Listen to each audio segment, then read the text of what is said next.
Welcome to the Business Growth Club. Here we empower small businesses like yours to grow and scale with insight, education and advice. We work with hundreds of entrepreneurs like you every single day, and we bring their questions and learnings to this podcast to help more business owners to grow and thrive. In today's session, we'll explore how to consistently grow your business using a combination of passive and active marketing. Contrary to popular belief, neither approach is inherently superior. Both have their strengths, but they require different approaches. The key is consistency. I'm your host today, Mick Foster from Purple Yak, the business coaching firm behind the Business Growth Club. So let's get into it. Whether you're selling a physical product or service, offering an e-commerce solution, providing software as a service product, teaching courses, or even selling books, consistent marketing is crucial. Many entrepreneurs launch their business with a grand launch event and then neglect marketing efforts. However, marketing is an ongoing process that requires daily attention. Just as brushing your teeth or taking a shower are essential daily routines, marketing is a necessary part of running a successful business.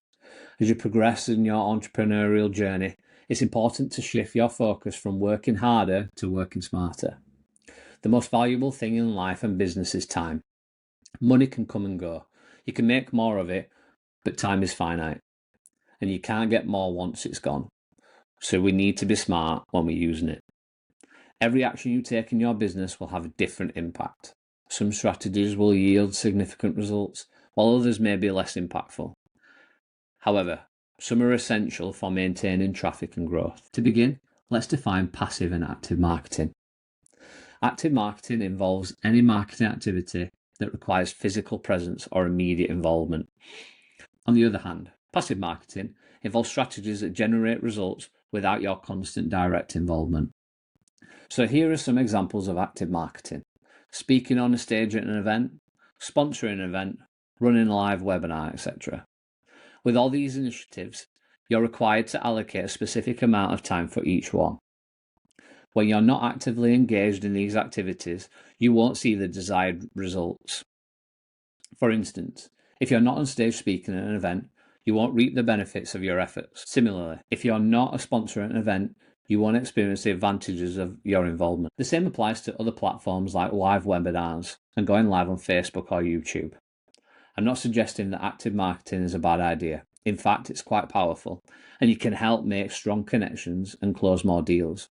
However, it's essential to approach it strategically. I'll delve into this deeper in a moment, but let's first discuss passive marketing. So what is passive marketing? It's such things like writing a blog.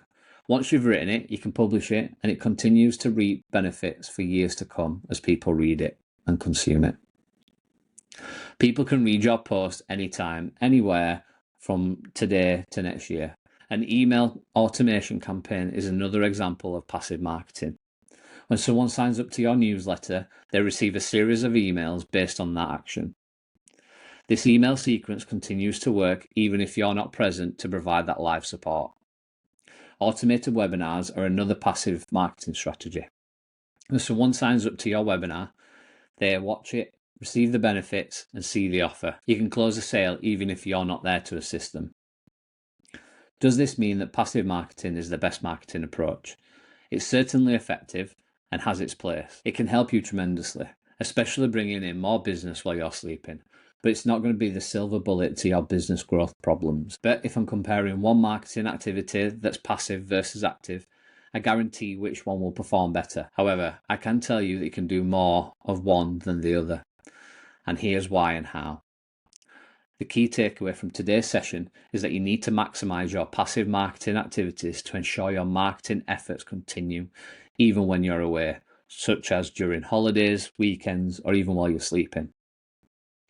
While passive marketing may not yield higher conversion rates, it reaches a broader audience. Now let's discuss active marketing. Let's say you're planning a live webinar. Live webinars have been proven to have higher conversion rates compared to any other type of webinar or even passive marketing activity, including email marketing. For example, if you have 100 attendees on a webinar, more people will convert into customers than if you have 100 emails to 100 customers or potential customers. Therefore, while active marketing is still important, I want to capitalise on that event by ensuring a large number of attendees. I want to fill up as many spaces as possible. I don't want to host a small webinar or rooms. I want to fill them up with the maximum capacity. To achieve this, I might schedule webinars every 2 weeks and promote them using various passive marketing strategies to maximise my time and effort. Outside of my active marketing activities, I also implement a significant amount of passive marketing. And guess what? Passive marketing efforts ultimately lead people to my active marketing. Now, I wanted to do this lesson today because I want you to critically evaluate how you allocate your marketing time. Are you primarily engaged in active or passive marketing? I believe a balanced approach is ideal, with 80% of your marketing efforts being passive and the remaining 20% being active. From my experience, this will maximise your time and spend across the two to deliver the biggest reward for your business. In our marketing strategy, we allocate 10 activities, with 8 being passive and 2 being active. My active marketing strategies include live webinars and stage appearances, which have proven to be highly effective for me. The remaining 80% of my marketing efforts are passive, encompassing activities like blogging, podcasting, email marketing, email automations, and batch social media posts. These strategies are designed to scale and leverage my limited time effectively. However, we do see some of our clients when they come into our coaching programs dedicating 6 or 7 hours daily to social media, responding to messages, and engaging in conversations. This excessive time investment in active marketing may hinder your ability to focus on building your business, managing your team, or even improving your products or services. Ultimately, your goal should be to grow your team to the point of where you delegate all active marketing tasks. This way you can leverage your time and labour efficiently. While hiring a new team member may seem a significant investment, it's a way to maximise your time and avoid wasting it on repetitive tasks. For instance, creating a blog post once can yield long-term benefits, serving a valuable resource for years to come. By adopting a balanced marketing approach that leverages your time and labour, you can ensure that your marketing efforts don't consume your precious time, or at least maximise it effectively. The same principle applies to YouTube videos, podcasts, or automated webinars, as I mentioned earlier. The majority of the marketing efforts should be passive. So to conclude today's session, I encourage you to review all your marketing activities that you've undertaken in the past 3 months. Note them down, then ask yourself how many of these activities are passive, meaning that once you complete this work, people can benefit from it for days or even years to come. Next, consider how many of these activities are active, where you only receive benefits when you actively engage in that action. Do you have an 80-20 split? If not, you're overly focused on active marketing. Identify which activities yield the most significant results for your efforts. These activities should generate the most sales, customers, and leads. Prioritize them in order of effectiveness. This one should be on top, followed by the second, third, and fourth, etc. Active marketing is great for engaged customers, but passive marketing has a compound effect, meaning over time, the build-up of passive marketing assets grows, in turn giving you more pull towards filling your active marketing time when it comes to engaging customers that are already ready to buy whatever it is that you sell. Now, take your top activities and allocate them to achieve an 80-20 split. Many of us face a marketing challenge rather than a content creation issue. We often struggle to share content, products, and services effectively. However, sharing can be a passive marketing strategy. For social media, I highly recommend using a tool called Buffer. Buffer allows you to schedule your posts in advance, eliminating the need to consistently monitor social media. You can literally schedule your social media content to be published on time, every day, weeks in advance.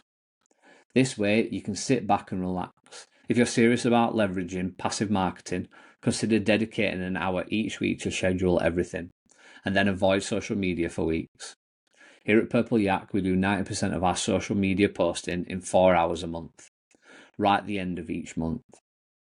We only post ad hoc stuff as and when it happens throughout the month, but this is very minimal. And that concludes today's session. Thank you so much for listening to the Business Growth Club.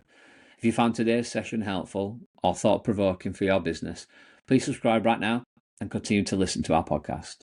If you've got any burning questions or you'd like to hear anything on the podcast, please reach out to us on our social channels or email me, michael@purpleyak.co.uk. I'll hopefully catch you on the next episode. I'll see you then. Take care.